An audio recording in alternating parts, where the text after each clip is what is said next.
Hi, everybody. Welcome to episode 37 of the Josh Gerben Show. Today, we talk to Joe Di Salvo of the Di Salvo Group. This is an extremely fascinating conversation about the arc of a career from a Biglaw associate to partner to going in-house and ultimately coming out of in-house and starting your own practice. Joe has been through it all, and he has great advice for anybody that is at any point in their legal career.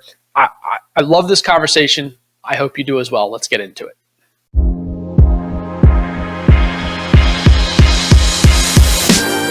Welcome to the Josh Gerben Show, because law school didn't teach business.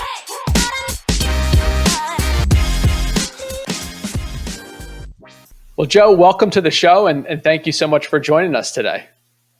Thanks for having me, Josh. Looking forward to it. Yeah, absolutely. So I always just try to give our audience a little bit of, get them oriented to who you are. So tell us a little bit about your background. What were your first couple jobs coming out of law school as a lawyer? First job coming out of law school. I mean, before that, the sort of the way I found my way into law school is the typical first generation American dream bit. Both of my parents were first generation to this country. I was the first born here, first to go to college and law school and all of that. And there really wasn't much of an appreciation for all of the opportunities to make a living and to be a professional in business from my family roots. So it was really doctor, dentist, or lawyer were the options for the kid that sort of did well. And that just meant lawyer for me. So growing up, that's all I ever wanted to do. Wound up going to NYU, graduating there with a degree in politics and philosophy, which essentially means you have to go to law school. Went to law school at GW, graduated, and then I was recruited. The original intention when I went to law school was I was going to be a district attorney in New York. It's all I ever wanted to do, just be in court, put away bad guys, and represent the state. My law school experience was focused on that, both from clinical information, from clinical experiences and classes. And then fundamentally, once I started interviewing and I got offers from every one of the district attorney's offices that I applied to, you just couldn't make a living. I mean, there was no way to do it. There was just no way. My debt service was more than my salary. I mean, it was crazy. So, shifted gears and started interviewing for big firm life right out of school, and was recruited by the firm that at the time was the oldest and largest law firm in New Jersey, which was McCarter English, that for decades had just a mail drop in New York City without a real office. And they made a conscious effort to get lawyers who were going to be admitted in New York and to represent and build an office around that talent. I was the first one hired in that effort, and they kept their word. Within a year, I was in a New York office. I was appearing in court, handling hearings, and doing all of the litigation, and not just litigation, but real trial work, case management, which was great. I absolutely loved it. I was good enough at it to make partner younger and quicker than anybody in the 160-year history of the firm. And obviously the first one through the New York office. And to be perfectly honest, it was a trip to be a partner at 32. But if you looked around, it really wasn't that appealing to be a partner at 42. I mean, I think big firm life for partnership is a grind, right? I mean, there's just not. You're not brand building. You're not committed to the greater success of the firm in many ways. And a lot of this was a time when the transition from sort of the older seniority around partnerships and sort of that lockstep compensation was moving away, and it was much more of a cutthroat, pay me what I'm worth piece. So at the time I made partner at McCarter, it was very fragmented and people were leaving and being recruited away, and it just wasn't what I wanted to do. So my second job after law school was to go work for a company that I had been an investor in previously, which was a bunch of my old friends from the neighborhood were working at the company and sort of have been recruited during and right after college. That's a company called Glasso, which makes vitamin water and smart water.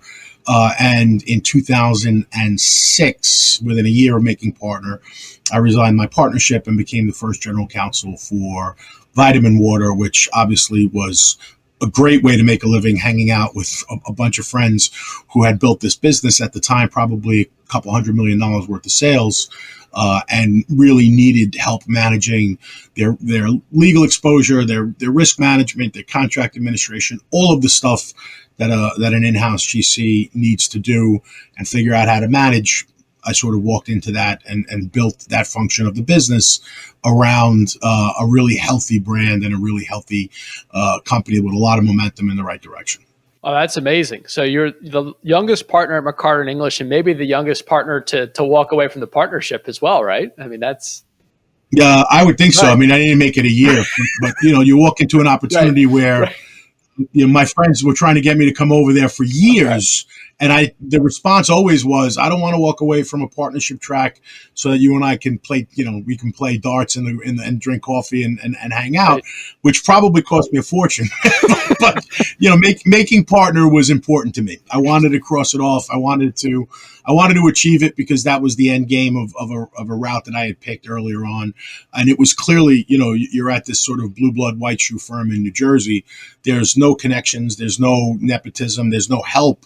You are going to earn what you're entitled to earn in that ecosystem, and making partner that way really was a validation of the decision to go to law school and chase that career. But once I had it, it was obvious that was not going to satisfy me over the next 20 or 30 years of working. So, taking that call from my friend Mike Rapoli and having that conversation about what an in-house legal function would look at a high growth company in the beverage industry, that excited me. And going in there and getting it done was really one of the most satisfying intellectual and professional experiences that I've ever signed up for. And, within a year of arriving, we wind up selling the business to Coca-Cola for $4.1 billion, which obviously, not only validates the financial and the economic decision, but you get to celebrate that kind of success with guys that I grew up with. It's indescribable, the sort of the elation that comes with that. That is an amazing story. And yeah, I can't even imagine. I have to go talk to my friends I grew up with and find out why they didn't start a really highly successful beverage company for me.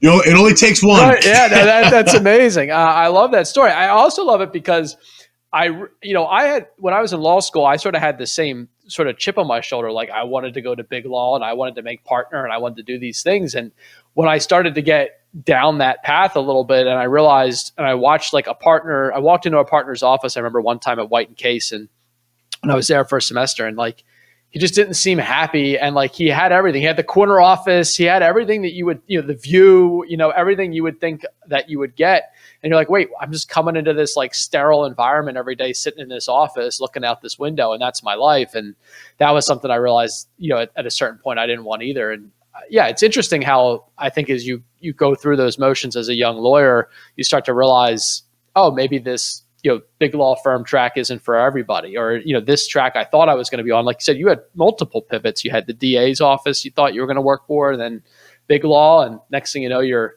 in-house counsel at a beverage company. I mean, that's an unforeseen. Yeah.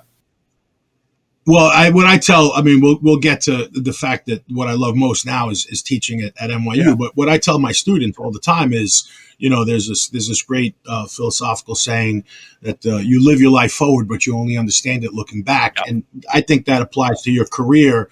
I mean, to think that you can plot out and plan and execute in advance anything beyond, let's say, or even not even controlled, even influence anything more than a couple of years out is kind of fiction, right? So I think you have to keep your eyes open as to what the best opportunity that's presenting itself for you at that time. And for me, it meant a lot to make partner in a big law firm.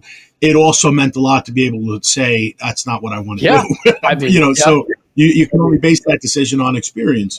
And I'll remember, I tell this story all the time. So because I was the New York guy, my practice, such as it was as a senior associate, was largely geographically based, right? So I had this rare experience in big law of being a generalist, where I was working on intellectual property and product liability and contract disputes and insurance disputes. If it was in New York, it was essentially mine, which got me to work for, I want to say, my last year as a senior associate.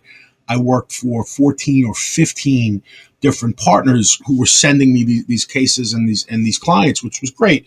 And then as my first year as a partner, that dropped precipitously to like the half a dozen that recruited me that I worked with in the practice group. And that's because the other partners didn't want to share origination with a new partner. So even the economics doesn't sort of foster any sort of collaboration or cooperation. And I had relationships with these clients that all of a sudden went to the next junior person because economically the partners weren't incentivized to actually do the right thing by their client or do the right thing by the practice group. So that was an eye opener for me. And as somebody, I grew up watching my parents be entrepreneurs and start a business in the garment center in New York. And I worked for them while I was in college. And that getting a sense of what it takes to be a successful person in business is kind of the opposite in many ways of what you see, not only at Biglaw, but a lot of the larger institutional settings where everybody's kind of managing sideways and protecting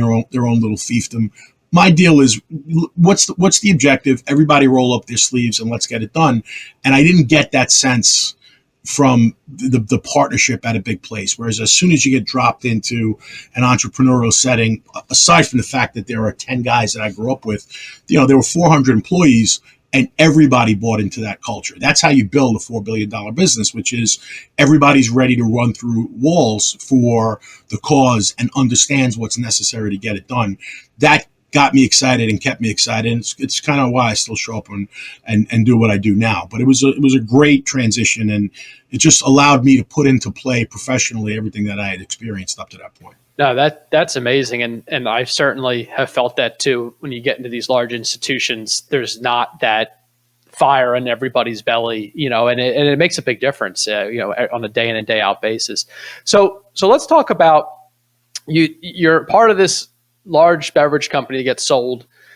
What happens after the sale? Are you sort of looking for a next sort of step of life, next sort of stage of your career, and then you decide to open up your own firm? So how did you Yeah, that's the real inflection point, right? So what happens immediately is, and as you can imagine, when a Fortune 50 company like Coke spends that kind of money for a brand, it's the presentation is they're not only buying the brand and the IP, they're buying the people, right? To have this type of team that manage that kind of growth, that's clearly a talent pool that is not just going to come along every day in the annals of corporate America. Right. So they made a really hard pitch to provide fairly attractive incentives for the lead management team to stay. It was well over 24 of the executive team received retention agreements to stay for a period of time, and we were all very excited about that. I think it's and what Coca-Cola did was, once they bought Vitamin Water, they created a venture division where all of the other acquisitions that they had acquired or were launching essentially got moved for my team and my collective team to help run, which was great. But you're signing up for an entrepreneurial culture to survive in an institutional setting, and that doesn't.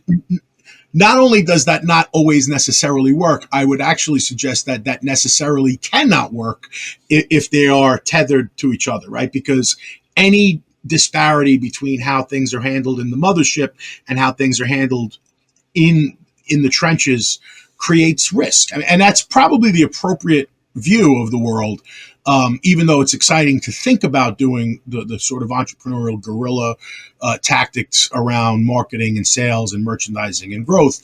It just doesn't comport with the kind of reporting and risk management that comes from a big institutional behemoth that needs to manage risk down to the penny. So everybody ran its course.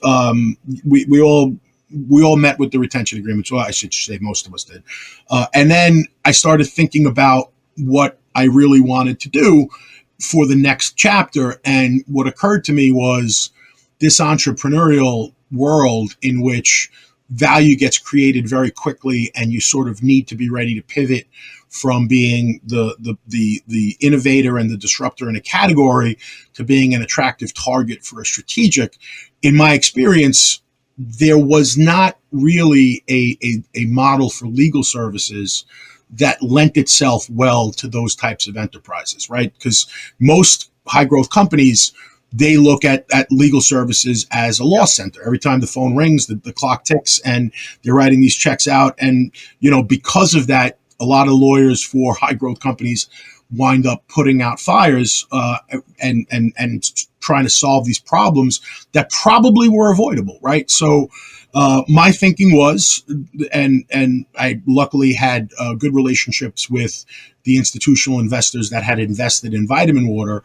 The thinking was, what if I can put together a business model whereby now that you guys are running a new fund that's investing in consumer packaged goods companies and brands, what if we tried this? There's a dedicated legal team. At the time, I had created the Di Salvo group, and I was both Di Salvo and group. But it's the self-fulfilling prophecy, right? But at the time, I said, what if there's a dedicated legal function that you can share across portfolio companies, with the idea being in support of all of these big business functions like marketing, sales, ops, finance, intellectual property, employee management, dispute resolution, governance, all of the regular stuff that is going to be part of the assessment of enterprise value down the line. What if you had an experienced GC that worked on a fractional basis across multiple portfolio companies? And the proposal was, I'll do it as a fixed cost, but also be partners with the company via sort of VP equity level contribution in the common stock, so that our interests are completely aligned. I am willing to invest my time in the developing the enterprise value, and we'll figure out later on whether it was worth my while, right? So that was the pitch, and it was with VMG Partners, who the principals for VMG were part of the original institutional investors for Vitamin Water. It was intriguing enough and interesting enough to allow me to get it started, and that was 2010. And here we are, 14 or 15 years later, and still working with VMG, working with a couple of other private equity funds as well. Because what happens is, it's like leaves in the wind. You have this network of direct connections with colleagues and friends and business partners, and they've seen the model work. So when they move on to the next opportunity for them, they're reaching out to bring us in and explain to their boards and their investors how this model is different and works. So we've probably been through, I want to say the last number was 35 or 40 different clients / business partners. And I think we're up to across the partnership, it's about $15 or $16 billion worth of shareholder value that we've been part of creating through sales. You've seen it up close and personal, where we've collaborated on successful transactions. So the model works. It is inherently limited to the amount of time that we have, because we can't leverage down to junior associates, and you can't. So we have to be very conscientious about the partners that we pick to work with, because it is we sink or swim together, right? We've had clients that have had tremendous strategic exits and the needle moves, and that's a great outcome. And we've had some where the struggle is real because either competition in the category is so intense, or there are particular problems with supply chain or regulatory issues that really limit the ability to increase enterprise value on a timeline that matters. But you pick well, and you hope for the best for all of them, and eventually it averages out, I guess. That's interesting, Joe. So what I hear you saying is that a lot of you have basically what we would consider an alternate fee structure with a lot of your clients. So you have basically an equity position in them in some capacity, and then maybe you're getting a fixed fee to cover some costs or time as time goes. No, I think that's fascinating and something that a lot of lawyers should consider, because if you do have these equity upsides, and like you said, there's almost the sky's the limit on what is the potential from a investment standpoint. And it's really interesting. So you also said that you can't really leverage down to other associates. So, I mean, I think you have a couple other people that work with you now, right? Or how big is your firm? Yeah, we have three. There's three partners, an associate, and a paralegal. And which essentially, again, I think that we've done the back of the envelope calculation as to how many companies that can support, and we're not there yet. I mean, obviously, we're always having conversations, coming and going with potential clients, but this is a high touch model, right? I mean, we are in it with every one of our clients on a weekly, if not daily basis. And my job is to make sure that we avoid problems, not that we're there to solve them. Right. So the best approach for us is when we start working with a company and we really have to sit down and do effectively, it's either a diligence because it's in connection with an investment from the PE fund, or it's a diligence just to see whether or not this company works for our model. There is a game plan from the beginning where we are reverse engineering where we want to be if this were presented to a strategic through a due diligence process, right? We try to figure out what needs to be polished or fixed or built or restructured, right? And the idea always is once we have that vision and we're working with the management teams and we're working with the boards, there is constant engagement, which is really a very, very high touch business model. And it's the only way I know how to work anyway, right? I mean, the way this works is I'm the cheapest lawyer in America if you measure it by the hour.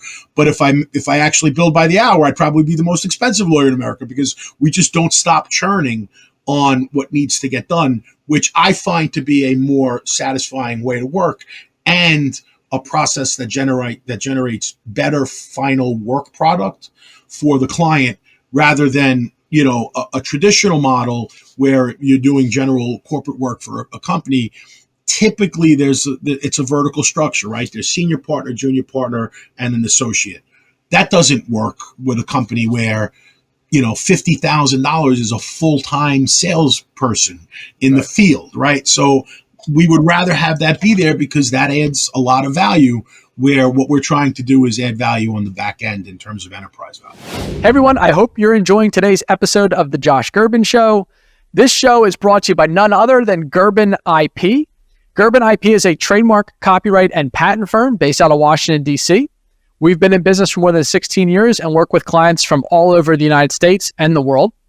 If you are a U.S.-based attorney, please know that we do accept referrals from attorneys and pay a 20% referral fee for the lifetime of a client that you refer to us.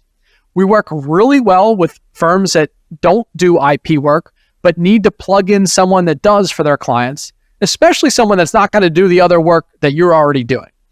So if you need somebody to refer your IP work to, please feel free to reach out to me. My email address is jgerben@gerbenlawfirm.com. Drop me a note. I'll be happy to schedule an appointment with you, talk about our referral program, talk about what we can do for your clients. Thanks again so much for listening. Now back to the show. That's a great model. Very interesting. Do the companies that you work for tend to have, so you're sort of essentially the outside GC, but it sounds like you're doing most of everything the client needs from a legal perspective, or do they still have to hire other law firms? Well, specialized, so it's a great question. The specialized areas where you do need a bench, for example, intellectual property.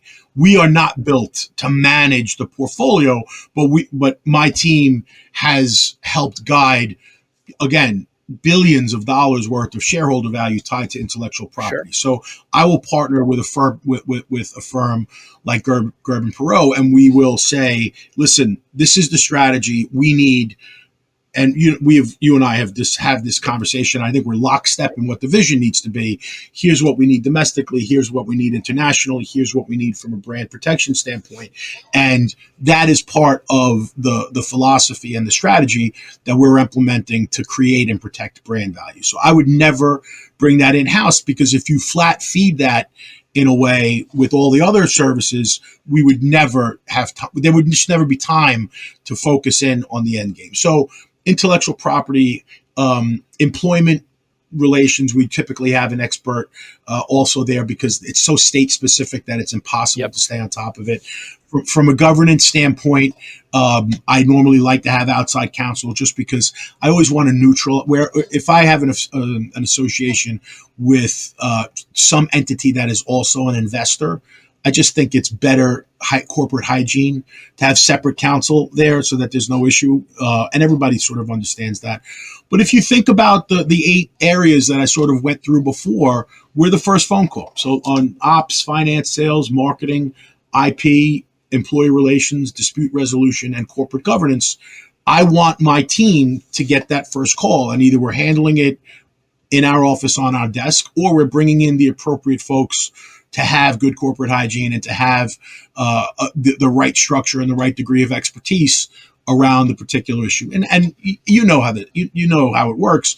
I have such a good network over the years of trusted colleagues and referral sources that it's almost an extension of what we do, right? They know the model, they know the relationship that we have with our clients, they understand the expectations, and by and large, they are delivering work product at a cost and a degree of efficiency and efficacy that really augments what we're adding to the enterprise value in the final analysis. That's fascinating. So how did you go about building your team? You said you had 3 partners and an associate. When did you start expanding, and how did that go for you? Remember, the best thing that happened to me was my friends brought me in, so I've returned the favor. So so the name of the firm now is Di Salvo Howard. Brian Howard has been just a beloved friend of mine since we were teenagers in the same old neighborhood. Once we sold to Coca-Cola, I brought Brian in as associate general counsel for that emerging beverage brand division that they created. I worked with and trained Brian at Vitamin Water probably for about 2 years. And when I left to create this, the expectation always was, when you get the call, right, it's the expectation is you're going to come along, right? I'm going to be Di Salvo, and then you're going to be group. So that happened. I want to say towards the end, probably Q3 or Q4 of 2011. So I had been doing it for about 1.5 years, nearly 2 years, and brought Brian in, and then that built it out. Then we brought our paralegal in, also from Vitamin Water. Jen Luke, who's been, with me for almost 20 years now. And then recently, about 2 years ago, we brought in an associate, also from the old neighborhood, who was an NYU law grad, and was looking for the alternative model that provided satisfaction and not just, a living. And he has settled in. And most recently, almost a year ago to the day, my intern from Vitamin Water, who had become associate counsel at Nestle and who we suggested be general counsel at Body Armor, which ironically sold to Coca-Cola for $5 billion about 2 years ago. Lee Soffer came in as a partner a year ago. So it's 3 partners, associate, and a paralegal, and everybody is available to every company at all the time, right? So we don't allocate, this is your client, they get the team whenever they need it. And what that's done is it's provided a lot more accessibility and a lot more depth and capacity for us to bring on new clients and to be available, which is great. So the model now, I think this is the model that works. I think if it gets a little unruly economically and from a management standpoint, if we get any more top heavy, and if I think, like I said before, the time horizon that I like to think about things professionally is no more than 2 years out, because I think after that it becomes a little bit of fiction. I think if I look at the next 2 years, I am really, really excited about the opportunities that we have with our existing clients and the opportunities to partner up with new clients as our network sort of lifts and shifts into new brand opportunities all over the country. That's amazing. One of the things that I think about as I hear your structure and just knowing the incoming that we get is you're still, essentially in the trenches, because you're dealing with this. And I've seen it when we've worked together. You're dealing with the constant sort of daily grind, I guess is the best way to describe it. I know you said you're a roll your sleeves up kind of guy and that's what you like to do, but how does that, do you find that that's difficult to provide? Because you're working with some probably pretty intense people when you're talking about all the different types of companies you're working with. Are there days where that's hard to service all of that, and when you have a lot of incoming and everybody's a partner level person has to handle it, or how does that? How much time do we have? So Here's the it's not, I'm going to say frustration, but that sounds too pejorative. Here's the challenge. You are general counsel to a bunch of super competitive and type A's who have triple mortgaged their house to be here, right? I mean, these are founders and operators who have all of their chips on the table to make this thing work. It's the only way to succeed in an entrepreneurial environment that these guys compete in. And they love having the fact that there is a dedicated general counsel function to be the consigliere to them and to help advise them. And they have no visibility to the amount of shared time that function takes, right? So everybody who's running their own business and has founded their own business expects to be and should feel like that they are the first priority. But that's an impossibility when you have, 18 companies that we're trying to shepherd. So that managing that expectation is always a challenge. And what I tell founders and executives and boards, whether you're an operator or sort of the innovative entrepreneur that started this, is you have to understand when it's your turn, you will have the undivided attention of whomever you need from my team. In other words, when we're getting ready for a diligence or we're in a diligence or we're trying to get sold, there is literally nobody in front of you that will be monopolizing or deprioritizing your time. If you're not getting that from us now, or you don't feel like you're getting that from us now, that's because somebody else is in that slot.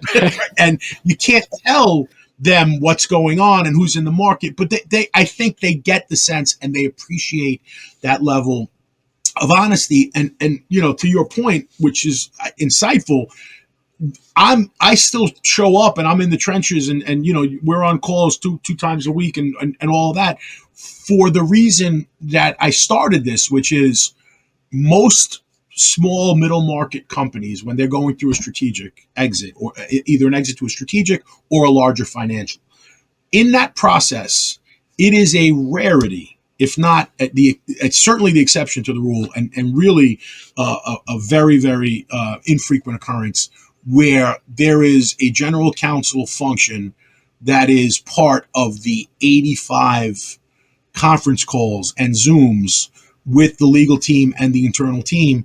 And all of a sudden there is a face and a voice for this company about contract administration, intellectual property strategy, all of that stuff. And it always adds value, because the alternative to that is Biglaw coming in, doing their work, and punting or buying time, or there's an associate who's going to get back, which has value too. I'm not undermining that as an approach, but it is a true value add when me or one of my partners can speak holistically to the risk management function, the legal administration function, the dispute resolution function, the same way that strategic is used to hearing that language and that dialogue from its own general counsel. I just think that it gives them comfort, even if they don't agree, or even if they remember, we're doing this with limited resources and limited assets, and it's been filled in a way that is an aggregator of value because this is a fixed cost, and they get the model. That to me requires me to show up in the trenches on these calls and be part of this, so that you are telling a narrative that's predicated on a factual experience that needs to be explained and defended. And if you're not there in the first person, that becomes a lot harder, and it becomes a lot more the sort of typical, all right, we'll take care of it with reps, we'll take care of it with insurance, we'll take care of this. I'd rather tell a story and convince people we were right and we were peeking around corners and seeing things ahead of time so that it didn't detract from enterprise value, than come up with a way to say, all right, we can engineer a way to protect against that risk. I mean, I think that's fantastic. And I mean, obviously proof's in the pudding by all the acquisitions you've guided clients through successfully. It is, I mean, I always find, age changes somebody. As I've gotten older, I could do different things than I could do when I was in my late 20s or 30s or what have you. I mean, do you feel, you still always, I mean, you've always seemed to me to have a ton of energy. I mean, do you ever feel like, hey, this is, like you said, I guess it's 2-year timeline, right? I mean, at a certain point that I'm tired sort of just hearing about all of this, to be honest with you. So am I. Yeah. By the way, I would flip your age comment. You can do things now that you couldn't do when you were younger. I can't do a lot of the things that I can do when I was younger. So I'm replacing it with less satisfying efforts. Right. No.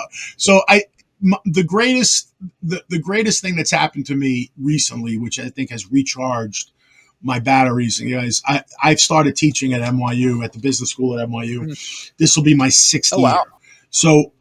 So for me, part of the practice is to try to leverage to my new partners and to the team as much of the busy work that is part of this as possible, and to free up enough bandwidth intellectually for me to teach my classes at NYU Stern. And that, I always give credit to my father for one of the greatest quotes ever, which is, listen, I don't know what you're going to do for a living. I had no idea what a lawyer does or what big law, little law does, but I can give you this advice. When you start out, this much of your professional time is going to be dedicated to your profession. This is what it takes to be successful, which leaves this much left for you to do everything else. Your whole purpose of your career is to do this and somehow make more money by dedicating less time into the other effort. And that just made absolute perfect sense to me. So, the lift here has been, I love teaching. I love connecting with the students. I'm trying to really involve myself in campus life in that way. And all of the energy that gets shifted to that, I'm trying to have my team train themselves and become experienced enough where I am always available to guide. I'm always available to engage. I'm always available to instruct and to give them the guidance about what needs to get done. But it is really important that they're able to do it independently and on their own if this is going to sustain itself in the next 10 years. Because the other benefit is I have my older kids in college, graduates next year. My youngest is a couple years away. That empty nest piece and the sort of economic commitment that comes with that frees up a lot of time where we can start thinking about that. And both of my partners have young kids, so they're still in it. They still have to hack away whether they want to or not, which is great. It's a great motivating factor for me. That is, I was just gonna say, if your partners have young kids, like I have young kids, that they have to. You've got them. There's nowhere for them to go. Correct. You guys can use my name as long as you want and pay for that last piece of tuition. No, that's great. I mean, that's amazing. And I always wonder about this because I'm at the point where I still devote my entire professional time to my practice. I'm very much still in a grind and grow phase, and trying to get things off to other people and associates. As I'm sure it's incredibly difficult. But if you think about teaching or you think about doing other things that bring you fulfillment, I always wonder, what's the next act at some point? What do you do? I'm sure that the teaching thing, I mean, you're making a lot more money on the legal side. It's not about the money. It's a money loser. Right. You're losing money to show up there every day.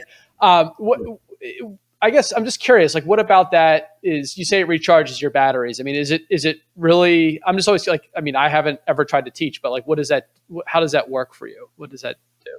It's that's the big existential question, right? Yeah. So, my mom used to say when I was in college, if there was a way for me to stay on campus for the rest of my life, I'd figure it out, right? I absolutely loved. I went to NYU as an undergrad. I loved being in the city. I loved being at Wash Park. I just loved everything about it. And I also, one of the most rewarding and important relationships in my life is a mentor that I met as a philosophy professor on campus at the time. His name is Bob Gurl, and he's just turned 90. He's still in my life.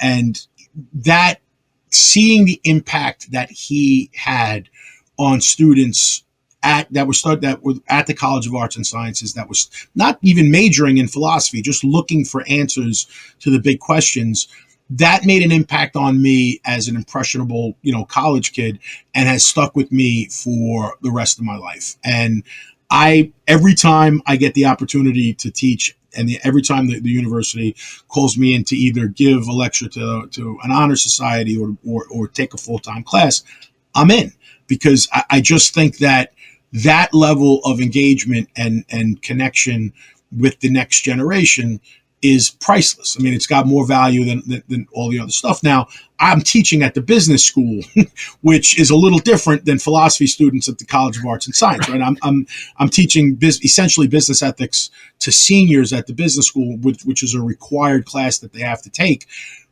They don't necessarily showing up looking for the answers to the big questions, but when they figure out that this is an environment where they can, half of them just light up, and that's just it's a life source for me. I mean, I really genuinely love it, and at the business school, it's the perfect combination of sort of philosophical interest and intellectual engagement and my resume, because these, although all of them want to graduate and write this much code and make $2 billion, the experience of building, even in my consumer packaged goods space, I think it's inspirational to them to know that it can be navigated and you can be successful. And what I tell them all the time is, listen, I am not, you're all here. You're at the 5th best business school in the country, or whatever it is.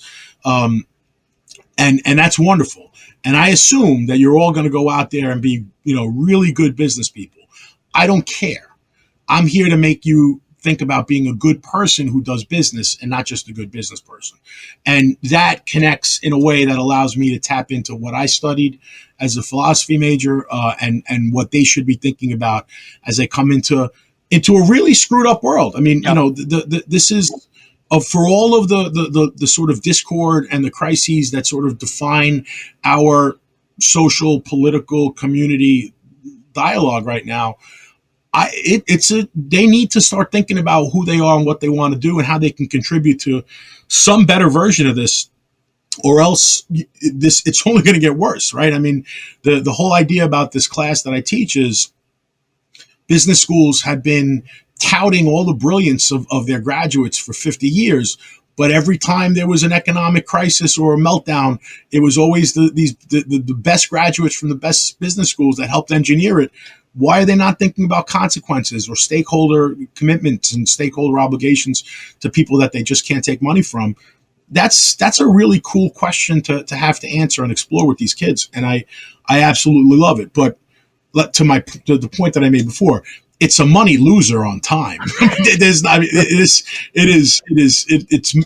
in our world, it would technically be pro bono, but I love it so much that I get too much of a satisfaction even to look at it like a sacrifice. That's amazing. And I think that is something that a lot of lawyers who are grinding in practice, this idea that there can be a second act or something like you say, where the professional time comes down and you still make, if not more money than you made before, with less investment in your time, and you have time for these other things and things that bring you joy and passion and really make a difference. Because at the end of the day, you hope one of these students that took your course will have you sitting in the back of their mind when they're making a decision in some boardroom or wherever they're making a decision one day, and make the world a slightly better place with the decision they make. So that's a great.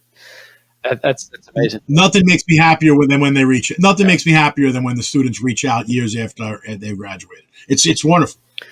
That's awesome. Well, Joe, I appreciate your time so much today. I want to be respectful of it. I just had one final question, if you don't mind, because I think it's something that I start to think about, even though I'm years and years away from it. And I think a lot of lawyers think about it is, do you ever think about the idea of retiring? Is it a financial thing? Is it more like you just want to stay busy and you always think you'll have a hand in your firm? What does that look like for you as far as you think of your, as you plan out the rest of your professional life? Again, how much time do we have? The answer is obviously, right? Especially on days where you're ground down because it just seems like Murphy's Law. Everything that can go wrong went wrong. And the best laid plans at 9 a.m. become an absolute forest fire by 3, right? So the answer is yes. There is a danger that when I think about retirement, I think about the sort of danger of when your brain has been working and your mind has been processing information in the way that you and I have worked for the last 20 years, right? Which is, I can't shut it off. I just can't. So you know the story. When COVID hit, in 2019, I was on the road, I want to say 26 weeks out of the year, visiting clients or going to board meetings or doing development and diligence visits. When COVID hit in 2020 and that went down to zero, the amount of time that freed up was not a positive. It just because, again, you just have this rhythm of how you discharge that intellectual energy, and you can only read so much more, and it became a real negative pitch. So at that point, I created a production company and I produced and directed a documentary. I mean, just about Professor Gerlach, who we just talked about. So for me, I think that the idea of like retirement, if that means doing nothing and having that say that that's satisfying, that's not even in the realm of how my brain would process what a successful final chapter looks like. I think retiring for me is always being available to my team if they need it, and just shifting the same amount of mental energy and intellectual commitment to another enterprise, whether that's creative, whether that's teaching, whether that's travel, whatever it is. But I am still processing the stimulants of life the same exact way, which is pretty intensely, pretty richly. I mean, the whole thing is to try to derive some meaning from every experience. And whether it's work or something else, I just don't know that there's a downshift for me intellectually that gets me to say, oh, wow, I'm glad this is over. I think it just changes and evolves. My goal, ideally within the next 5 years, would be to teach at NYU in the fall, College of Charleston in the spring, have that be a fully loaded, fully matriculated, fully loaded curriculum in both places, and still have my name be at the front end of the firm and involved in all things that they need me for, without the stress of you need it by when. Right? That's if you take that out, I'm in. I love it. That is so good. And I think if I got any great tips coming out of this for audiences, definitely hire partners that have young kids, because they're 100%. It's got to be part of the screening process there. Joe, this has been fascinating. I think this conversation is going to help a lot of people. I really appreciate you taking the time today, and I've learned. I've known you for a long time at this point. I've learned a lot about your background and just how you look at the world, and I think it's fascinating, and I think it's amazing. And thank you again for taking the time. Thank you for having me. I really appreciate it, Josh. I'll talk to you on our next call on Tuesday. I'll see you Tuesday. You bet. Thanks, Joe. All right, my man. Thanks again. I'll talk to you soon. You bet. Take care. Everyone, thanks so much for listening to the conversation today. Just a few things before you take off. This episode was brought to you by Gerben IP. Gerben IP is my trademark law firm. If you have clients that have trademark questions or needs and refer them to us, we offer a 20% referral fee for the life of the client. Please feel free to get in touch with me. All you have to do is shoot me an email, jgerben@gerbenlawfirm.com. I'm more than happy to just have a conversation, see if we might be a right fit for you and your client.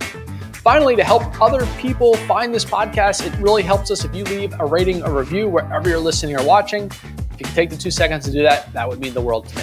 Thanks again, and I'll see you next time.